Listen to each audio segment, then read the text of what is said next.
नमस्कार, मी अजिंक्य भातंब्रेकर. तुम्ही पाहताय न्यूज 18 लोकमत. जगाच्या पाठीवर मध्ये आता आपण महत्त्वाच्या आंतरराष्ट्रीय घडामोडींचा आढावा घेऊया. पाकिस्तानमध्ये झालेल्या भूकंपात 11 जणांचा मृत्यू झालाय. 5.7 इतक्या क्षमतेचा हा भूकंप होता. त्या भूकंपात 200 जण जखमी झाल्याची माहिती अधिकाऱ्यांनी दिलेली आहे. मृतांची संख्या वाढण्याची भीती व्यक्त होतीये. बलुचिस्तान प्रांतात हरनाईपासून 14 किलोमीटर अंतरावर भूकंपाचा केंद्रबिंदू असल्याची माहिती अमेरिकेच्या भूवैज्ञानिक सर्वेक्षण संस्थेनं दिलेली आहे.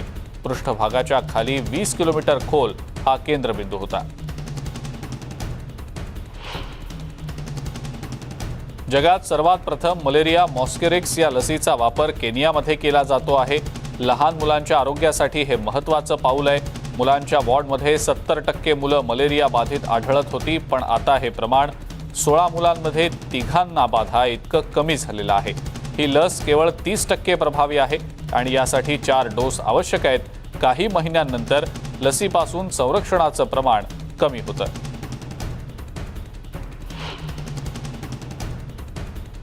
अमेरिकेत डॅलसमधल्या एका विद्यार्थ्यानं शाळेच्या परिसरात गोळीबार केला, ज्यामध्ये 4 जण जखमी झालेत. हल्लेखोरानं घटनास्थळाहून पळ काढला. आर्लिंग्टनमधल्या टिम्बरव्ह्यू हायस्कूलमध्ये हा प्रकार घडला. दोघांना गोळ्या लागल्यात, तर अन्य 2 जण देखील जखमी झालेले आहेत. आर्लिंग्टनचे सहाय्यक पोलीस प्रमुख केविन कॉल्बे यांनी पत्रकार परिषदेमध्ये या संदर्भातली माहिती दिलेली आहे. हाणामारीनंतर गोळीबाराचा हा प्रकार घडल्याचं पोलिसांनी सांगितलं. दक्षिण कॅलिफोर्नियाच्या किनाऱ्यावर तेलाचा तवंग हटवण्याचा आणि किनारा स्वच्छ करण्यासाठी मोठ्या प्रमाणावर सध्या प्रयत्न सुरू आहेत. इथली कर्मचारी संख्या वाढवण्याचं लक्ष्य असल्याचं अमेरिकेच्या तटरक्षक दलाकडून सांगितलं गेलेलं आहे. जहाजाच्या नांगरामुळे तेलाच्या पाईपलाईनला धक्का लागला आणि ती खेचली गेल्यानं फुटली असावी असा अंदाज तपास करत असलेल्या पथकानं व्यक्त केलाय. गळतीबद्दल सुरक्षा यंत्रणेनं सतर्क केल्यानंतरही कंपनीनं पुरवठा बंद केला नाही, असंही तपास यंत्रणांचं म्हणणं आहे. दक्षिण कॅलिफोर्नियाच्या किनाऱ्यावर मोठ्या प्रमाणावर तेल गळती झालेली आहे आणि या गळतीमुळे हंटिंग्टन बीच पूर्णपणे तेलकट झाल्याचं दिसलं. या कामासाठी समुद्र किनारे आठवडा किंवा जास्त काळ बंद ठेवावे लागले. याचा स्थानिक अर्थव्यवस्थेलाही जबर फटका बसलाय. या परिसरातल्या किनारपट्टीवरील मत्स्य व्यवसाय आणि मनोरंजनात्मक व्यवसाय पूर्णपणे बंद ठेवण्यात आलेले आहेत. इस्रायलच्या लष्करी प्रमुखांनी मंगळवारी इराण आणि त्यांच्या अण्वस्त्र कार्यक्रमाच्या विरोधात गुप्त कारवाया वाढवण्याचं वचन दिलं.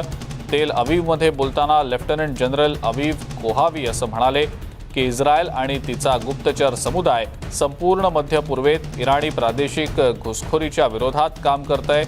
इराणच्या क्षमता नष्ट करण्यासाठी ऑपरेशन्स सुरूच राहतील. यासाठी लष्करानं मेजर जनरल एहरोन हलिवा यांची नवीन गुप्तचर प्रमुख म्हणून नियुक्ती केली आहे. इराणच्या आण्विक कार्यक्रमाच्या विरोधात कार्यरत योजना विकसित करणं आणि सुधारणा करणं हे कायम असेल. तिथे कोणतीही घडामोड असली तरी प्रभावी आणि वेळेवर लष्करी प्रतिसाद देणं हे देखील कर्तव्य असणार आहे. सत्ता मिळवल्यानंतर अफगाणिस्तानमधल्या तालिबान नेत्यांनी मंगळवारी ब्रिटनच्या अधिकाऱ्यांची पहिल्यांदाच भेट घेतली. या गटाला आशा आहे की देश आर्थिकदृष्ट्या कोसळण्याच्या उंबरठ्यावर असलेल्या अशा अवस्थेत आपली तिजोरी पुन्हा एकदा भरण्याचा मार्ग मोकळा करता येऊ शकेल. ब्रिटिश पंतप्रधानांचे उच्च प्रतिनिधी सर सायमन गॅस आणि अफगाणिस्तान मिशनचे प्रभारी मार्टिन लॉंगडन यांच्याशी तालिबान्यांनी भेट घेतली आहे. एकेकाळी अफगाणिस्तानच्या खडकाळ पर्वतांमध्ये योद्धा म्हणून नाव कमावलेले पोलिस कर्मचारी सध्या तालिबानची राजधानी काबूलच्या रस्त्यांवर गस्त घालण्याचं काम करतायत. अफगाणिस्तानच्या राजधानीत अशरफ घनींच्या आधीच्या सरकारच्या काळात गुन्हेगारी खूप मोठ्या प्रमाणावर होती. दरोडे आणि अपहरणं ही रोजची घटना होती. आता पुन्हा एकदा चोऱ्यामाऱ्या वाढल्यानं पोलिसांनी गस्त वाढवलेली आहे. काहींनी अफगाणिस्तान सैन्यानं सोडून दिलेल्या अमेरिकन बनावटीच्या AK-47 असॉल्ट रायफल्सची विक्री केलेली आहे. हेच लोक या मारामारी करण्याच्या प्रकारांमध्ये आघाडीवर आहेत.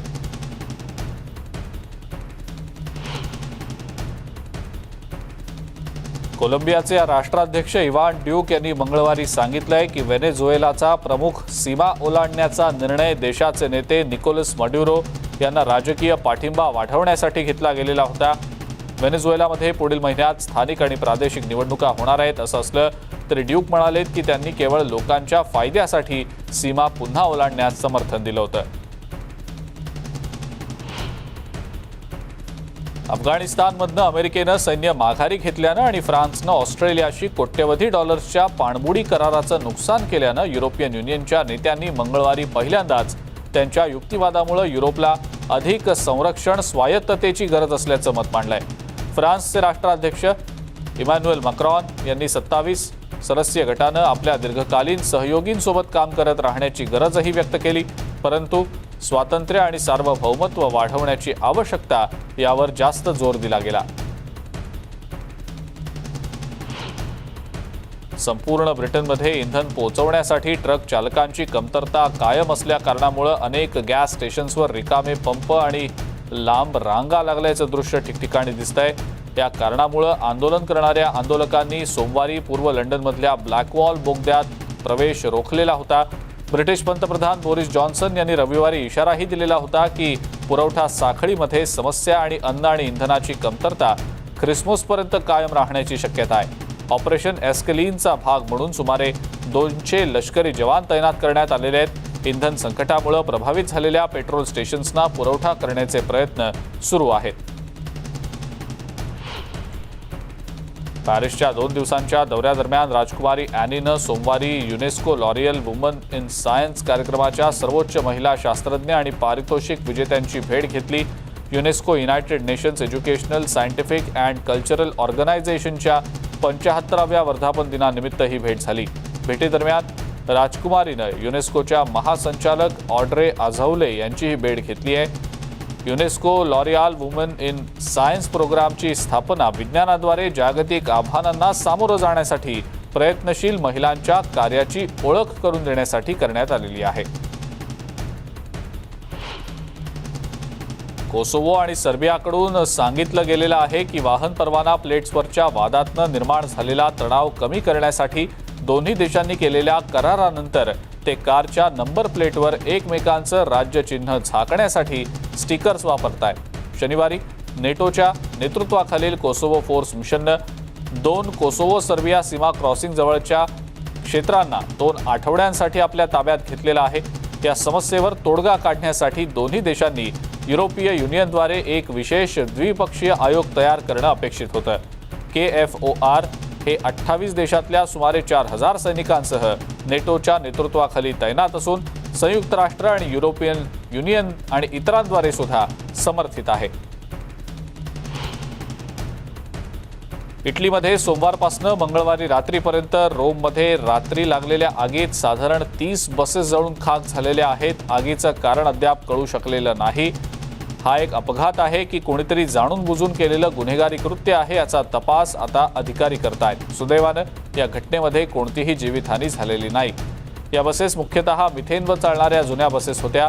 दुसऱ्या दिवशी सूर्योदयापूर्वी ही आग विझवण्यामध्ये यंत्रणांना यश मिळालं।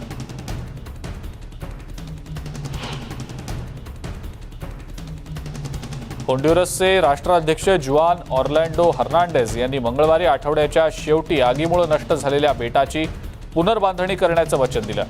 गुनाजा रिसॉर्ट बेटाजवळ बोनॉक्को के या भागामध्ये आग भडकली होती। या आगीत बेटाचा जवळपास अर्धा भाग जळून नष्ट झाला आणि शेकडो लोक बेघर झाले।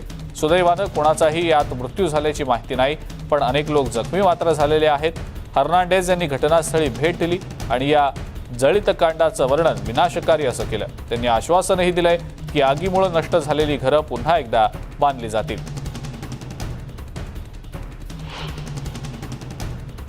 एका हिंसक वादळाचा परिणाम म्हणून मंगळवारी कॅटानिया सिसिलीला मुसळधार पावसानं झोडपून काढलं।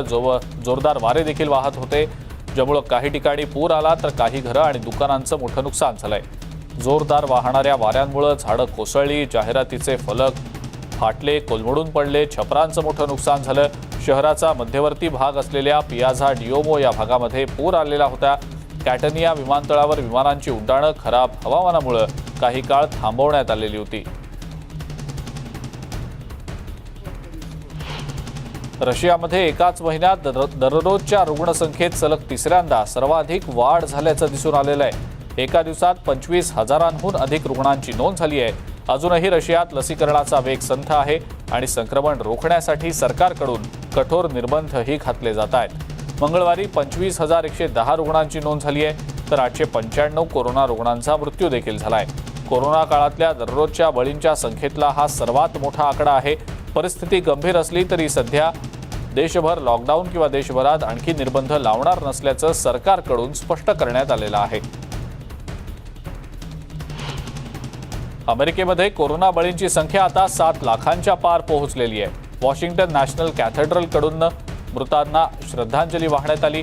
प्रत्येक 1000 मृत्यूंसाठी एकदा अशी 700 वेळा बेल वाजवून त्यांना आदरांजली वाहण्यात आली। नॅशनल मॉलवर शेकडो हजारो लहान पांढरे झेंडे दाखवणारा एक व्हिडिओ देखील यावेळेला सादर करण्यात आला। या झेंड्यांवर अनेकांनी हातानं आठवणी सुद्धा लिहिलेल्या आहेत।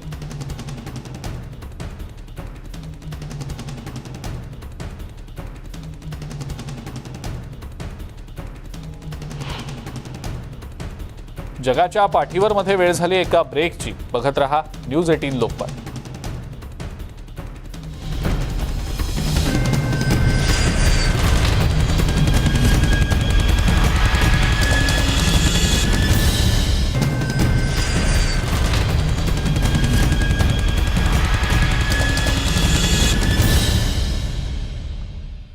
ब्रेकनंतर जगाच्या पाठीवर मध्ये इतरही काही महत्त्वाच्या आंतरराष्ट्रीय घडामोडींचा आढावा घेऊया।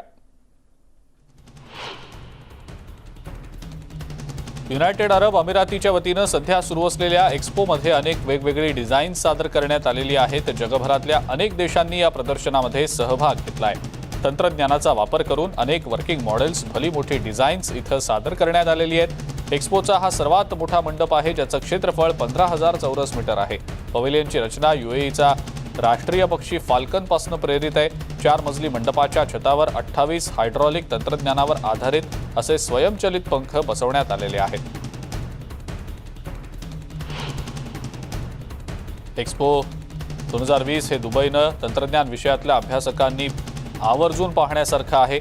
आकर्षणाचं एक अनावरण करण्यात आलेलं होतं, ते म्हणजे सरियल हे पडणाऱ्या पाण्याचं वैशिष्ट्य आहे, जे 4 मजल्यांपेक्षा जास्त उंच आहे। लॉस एंजलिस आणि कॅलिफोर्निया स्थित वॉटर फीचर फर्मनं याची रचना केलेली आहे।